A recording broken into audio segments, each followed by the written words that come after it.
और आज महादंगल की शुरुआत इस सवाल के साथ कि क्या यूपी में 2027 का चुनाव बाबा वर्सेस बुर्काधारी होगा, क्योंकि एआईएमआईएम के प्रमुख असदुद्दीन ओवैसी की टीम यूपी की योगी सरकार को चुनौती दे रही है कि वो यूपी में अपना परचम फहराएंगे।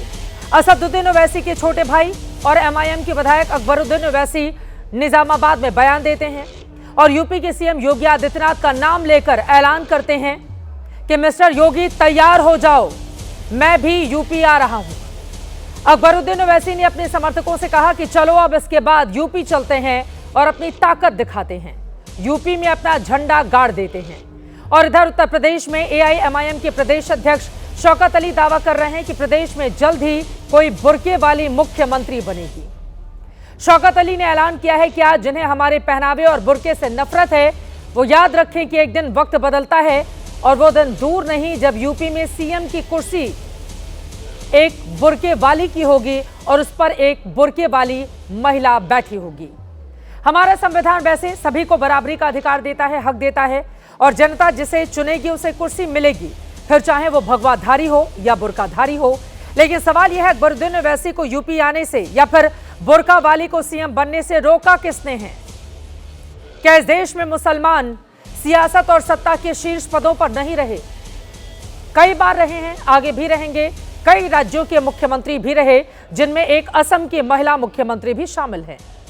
लेकिन इसके लिए यह दावा करना कि अपने समाज की ताकत बढ़ाने के लिए 24-24 बच्चे पैदा करो, हम दो तो हमारे 2 दर्जन हो का नारा देना, 2 दर्जन पति पत्नी के 2 दर्जन बच्चे, जरा सोचिए ये राजनीतिक इच्छा शक्ति है या फिर धमकी है या गंदी सियासत है? ऐसे में सवाल खड़ा होता है ओवैसी और उनकी टीम के बयान अपने राजनीतिक फायदे के लिए होते हैं या फिर दूसरी पार्टियों को फायदा दिलाने के लिए। यूपी में 2022 के विधानसभा चुनाव में ओवैसी की पार्टी 95 सीटों पर चुनाव लड़ी थी और 8 सीटों पर समाजवादी पार्टी को बड़ा नुकसान पहुंचाया था। ज्यादातर पर तो ओवैसी की पार्टी का सुपड़ा साफ हो गया था, जमानत तक जब्त हो गई थी। और इस बार यानी 2027 के विधानसभा में एआईएमआईएम ने 200 सीटों पर चुनाव लड़ने का ऐलान किया है। उत्तर प्रदेश में 403 विधानसभा की सीटें हैं जिनमें आधी सीटों पर एमआईएम अकेले चुनाव लड़ेगी, इसका ऐलान किया जा रहा है। ऐसे में यूपी की सियासत में कई ऐसे सवाल हैं जो खड़े हो रहे हैं। क्या ओवैसी की चुनौती से यूपी में फंसी अखिलेश की रणनीति? क्या पीडीए के जवाब में ओवैसी ने चला है बुर्का वाला दांव? सवाल यह भी है मुस्लिम वोट में बंटवारे से क्या योगी आदित्यनाथ को फायदा होगा या घाटा होगा? और सबसे बड़ा सवाल यह है क्या यूपी में इस बार बाबा और बुर्का पर होगा तकरार? कई ऐसे सवाल हैं जिसको लेकर आज महादंगल में बड़ी चर्चा करेंगे। लेकिन उसके पहले ओवैसी के नेताओं के बयान पर जो जुबानी जंग छिड़ी हुई है वो सुनिए।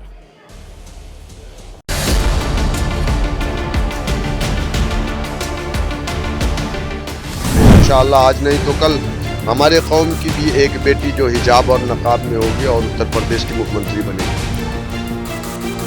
उत्तर प्रदेश के अंदर वही मुख्यमंत्री बनेगा जो सनातन को मानता है और सनातन धर्म का आदर और सम्मान करता है।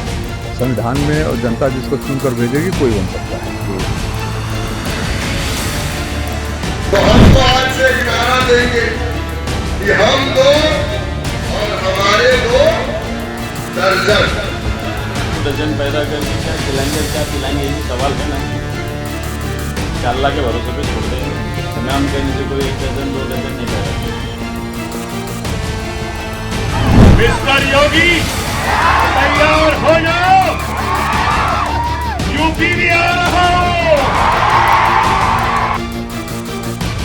स्वागत तो उनका बुलडोजर बाबा करने ही जा रहे हैं, जिसके लिए तेल एकदम फुल टंकी भरा हुआ है। बस उनके आने की देर है, वो बॉर्डर पर आए, हम सब स्वागत करने के लिए चलेंगे।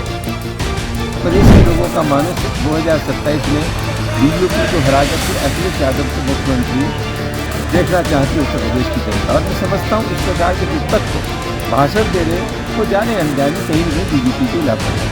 अगर हैदराबाद में रहें, उसके आसपास रहें तो ही उनके लिए उचित है। तो धमकी भरे अंदाज में बताया जा रहा है कि योगी आ रहा हूं मैं यूपी। जरा सोचे इस तरह की भाषा का इस्तेमाल करते हुए। सवाल यह है यूपी तो पहले भी आते रहे हैं, कई सीटों पर जमानत जब्त करवाते रहे हैं, तो इस बार ऐसा क्या हो गया है? और अकबरुद्दीन ओवैसी के उत्तर प्रदेश में मजबूती से एंट्री पर भारतीय जनता पार्टी को फायदा होगा, नुकसान होगा, या अखिलेश यादव ज्यादा घाटे में रहेंगे?